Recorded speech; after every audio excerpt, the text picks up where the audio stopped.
بولنا ہوتا ہے جس کی وجہ سے زبان میں لڑکھڑاہٹیں پیدا ہو جاتی ہے، اور یہاں آنے کے بعد مجھے ایسا احساس ہو رہا ہے کہ ادھر کے لوگ زیادہ نعت سننے کے عادی ہیں، تقریر سننے کے عادی اتنے نہیں ہیں، لیکن میں آج اس اسٹیج سے یقیناً زیادہ دیر تک میں آپ کے روبرو نہیں رہوں گا، میں چند منٹ آپ کے سامنے میں خطاب کروں گا، لیکن یہ دیکھوں گا کہ آپ کس مزاج کے سننے کے لائق ہیں۔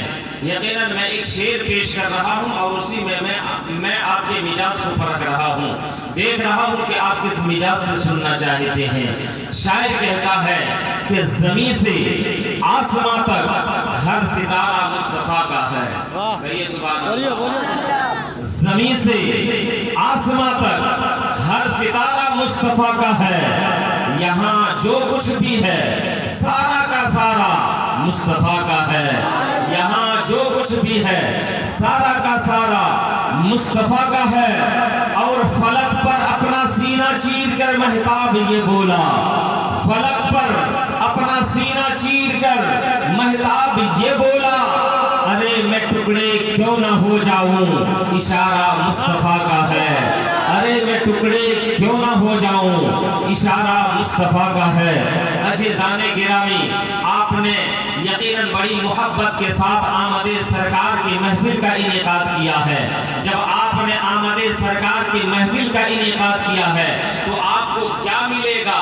یقیناً اس کے تعلق سے بہت ہی جلیل القدر صحابی حضرت سیدنا ابو بکر صدیق رضی اللہ تعالیٰ عنہ ارشاد فرماتے ہیں، یقیناً آپ نے بہت ہی بہترین محفل پاک کا اہتمام کیا ہے، اس اہتمام کے بدلے میں جو آپ کو حضرت ابو بکر صدیق رضی اللہ تعالیٰ عنہ ارشاد فرماتے ہیں، من انفق درہما علی مولود النبی صلی اللہ تعالیٰ علیہ وآلہ وسلم کان رفیق فی الجنہ۔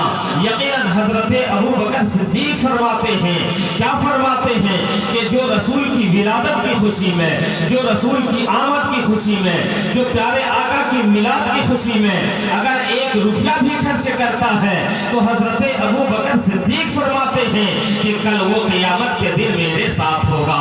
عزیزان گرامی، آپ نے تو ایک روپیہ خرچ نہیں کیا ہے بلکہ کتنے روپیوں کو خرچ کر دیا ہے، اور جب سے محفل پاک کا اہتمام ہوا ہے، ابتدا ہوا ہے، اس وقت سے نہ جانے آپ کتنے پیسوں کو آپ مقرروں کو دیے ہیں، نعت خوانوں کو دیے ہیں۔ تو یقیناً یہ ادا آج ہماری اور آپ کی، یہ ادا ہمارے اور آپ کے پیارے آقا جناب احمد مصطفیٰ محمد مصطفیٰ صلی اللہ تعالیٰ علیہ وآلہ وسلم ایسے دیکھ رہے ہیں جس طرح سے ہم اپنی ہتھیلیوں کو دیکھ رہے ہیں، جس طرح سے ہم اور آپ اپنی ہتھیلی کو دیکھ رہے ہیں، اسی طرح سے آج رسول باوقار ہمیں اور آپ کو دیکھ رہے ہیں، آپ کے ہر حرکات و سکنات کو دیکھ رہے ہیں، آپ کی ہر ادا کو دیکھ رہے ہیں کہ آپ جس محبت سے بیٹھے ہوئے ہیں اس محبت کو دیکھ رہے ہیں، آپ جس تعلق سے آپ نے اس محفل پاک کا اہتمام کیا ہے۔ یقیناً میں اس موضوع پہ آؤں گا، پہلے اس چیز کو آپ سماعت کر لیجئے کہ آپ کے حرکات و سکنات کو دیکھ رہے ہیں، آپ روپیہ دے رہے ہیں، اس چیز کو بھی دیکھ رہے ہیں، آپ محبت سے سبحان اللہ کی صدائیں بلند کر رہے ہیں، اس چیز کو بھی دیکھ رہے ہیں۔ کیسے دیکھ رہے ہیں؟ آئیے چلتے ہیں پیارے آقا کی دربار، چلتے ہیں پیارے آقا کی بارگاہ۔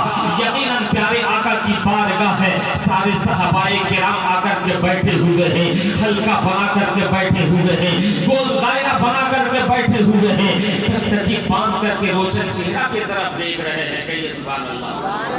ٹکٹکی باندھ کر کے پیارے آقا کے چہرے کی طرف دیکھ رہے ہیں، اور ہمارے اور آپ کے پیارے آقا اسلام کی تعلیم دے رہے ہیں۔ کہیے سبحان اللہ۔ اسلام کی تعلیم دے رہے ہیں، جس طرح سے آج اس منبر رسول سے آپ کو پیغامات سنایا جاتا ہے، اللہ اور اس کے رسول کے احکامات سنائے جاتے ہیں۔ یقیناً اس وقت مسجد نبوی میں بیٹھ کر کے ہمارے اور آپ کے جانے کائنات رحمت للعالمین صلی اللہ تعالیٰ علیہ وآلہ وسلم صحابہ کرام کو اپنے بغل میں بیٹھا کر کے اسلام کی تعلیم دیتے تھے، اسلام کا سبق پڑھاتے تھے۔ عزیزان گرامی، ابھی دیکھیے پیارے آقا اسلام کی بات بتا رہے ہیں، اسلام کی تعلیم دے رہے ہیں، اسی آسنا میں ان کا چچا حضرت عباس کی تشریف آوری ہوتی ہے۔ حضرت عباس تشریف لے آتے ہیں، آنے کے بعد آقا کونین کی بارگاہ میں سلام کا عریضہ پیش کرتے ہیں۔ الصلاۃ والسلام علیک یا رسول اللہ، الصلاۃ والسلام علیک یا حبیب اللہ۔ سلام کا عریضہ پیش کرنے کے بعد آقا کونین کی بارگاہ میں بیٹھ جاتے ہیں۔ بیٹھ جانے کے بعد ان کے چچا سے رہا نہیں جاتا ہے، بلکہ ان کا چچا حضرت عباس پھر بارگاہ نبوی میں کھڑے ہو جاتے ہیں۔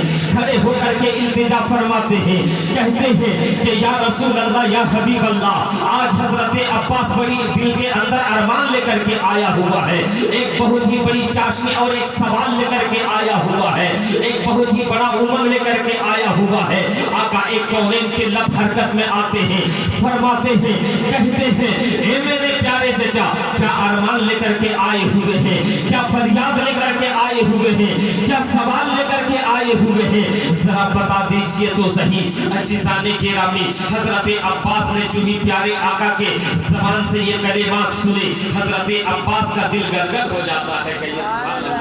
حضرت عباس کا دل گدگد ہو جاتا ہے۔ حضرت عباس کے دلوں کے اندر، حضرت عباس کے جسم و جسمانیت کے اندر مشرت و شادمانی کی لہریں دوڑنے لگتی ہے، لہریں دوڑنے لگتی ہے، اور حضرت عباس فرماتے ہیں کہ یا رسول اللہ، یا حبیب اللہ، آپ کی بارگاہ میں میں یہ ارمان لے کر کے آیا ہوا ہوں، یہ حسرت لے کر کے آیا ہوا ہوں، یہ سوال لے کر کے آیا ہوا ہوں کہ یا رسول اللہ، یا حبیب اللہ، آپ کی ولادت ہو چکی تھی، آمینہ کے گود میں آپ تشریف لا چکے تھے، اور لانے کے بعد آپ کی عمر 40 دن گزر چکے تھے، آپ کی عمر 40 دن ہو چکی تھی، اور آپ اپنے بستر استراحت پر سوئے ہوئے تھے۔ یا رسول اللہ، یا حبیب اللہ، جب آپ اپنے بستر استراحت پر سوئے ہوئے تھے، میں آیا ہوا تھا، تو میں آ کر کے کیا دیکھ رہا ہوں؟ ایک عجیب منظر دیکھ رہا ہوں، ایک عجیب کیفیت دیکھ رہا ہوں۔ آقا کونین ارشاد فرماتے ہیں، اے میرے پیارے چچا،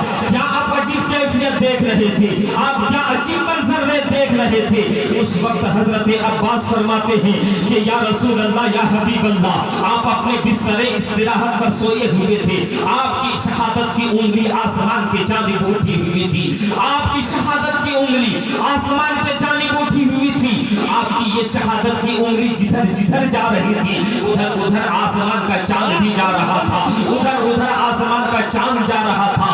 یا رسول اللہ، یا حبیب اللہ، میں نے جب اس منظر کو دیکھا، جب میں نے اس کیفیت کو دیکھا، تو یقیناً میں نے دل کے ایک حاشیے میں رکھ لیا۔ رکھ لینے کے بعد میں نے یہ سوچا کہ جب پیارے آقا کی عمر بڑھتی جائے گی، بڑھتی جائے گی، اور مکے کی سرزمین پر اسلام کی تعلیمات پھیلانے لگیں گے، اسلام کی تعلیم دینے لگیں گے، پیارے آقا اسلام کی پاٹ پڑھانے لگیں گے، اسلام کا سبق دینے لگیں گے، آقا کونین کا دربار لگے گا، تو اس وقت یہ سوال کریں گے، تو یا رسول اللہ، یا حبیب اللہ، میں یہی سوال لے کر کے آیا ہوا ہوں کہ یا رسول اللہ، یا حبیب اللہ، کیا آپ کو وہ زمانہ یاد ہے؟ کیا آپ کو وہ زمانہ یاد ہے کہ آپ کی یہ شہادت کی انگلی آسمان کے جانب اٹھی ہوئی ہے، آپ کی شہادت کی انگلی جدھر جدھر جا رہی ہے، ادھر ادھر آسمان کا چاند جا رہا ہے، کیا آپ کو یہ واقعہ معلوم ہے؟ اس وقت پیارے آقا مسکرا دیتے ہیں، کہیے سبحان اللہ۔ پیارے آقا کیا کرتے ہیں؟ مسکرا دیتے ہیں، مسکرا کر کے کہتے ہیں کہ اے میرے پیارے چچا، آپ تو اس وقت کی بات پوچھ رہے ہیں جب میری ولادت آمینہ کے گود میں ہو چکی تھی، جب میری ولادت آمینہ کے گود میں ہو چکی تھی، میری پیدائش آمینہ کے گود میں ہو چکی تھی، میں آمینہ کے گود میں آ چکا تھا، اور ہمارے اور آپ کے پیارے آقا جب اس فرش گیتی پر آئے تو کس حالت میں آئے معلوم ہے؟ حالت سجدہ میں آئے، کہیے سبحان اللہ۔ آج ہم لوگ سجدہ کرنے کے لیے خانہ خدا میں جاتے ہیں، مسجد جاتے ہیں کہ نہیں؟ بتائیے، تو نماز ادا کرنے کے لیے مسجد جاتے ہیں کہ نہیں؟ اور جب مسجد جاتے ہیں تو سر کو سجدے میں رکھتے ہیں، اور جب سر کو سجدے میں رکھتے ہیں تو کچھ پڑھتے ہیں کہ نہیں؟ بتائیے، تو کچھ پڑھتے ہیں کہ نہیں؟ یقیناً پڑھتے ہیں۔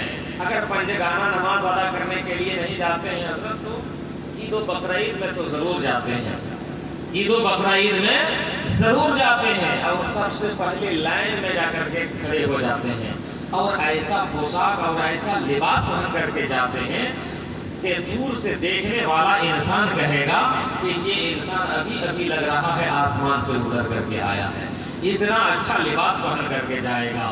عزیزان گرامی، میرا کہنے کا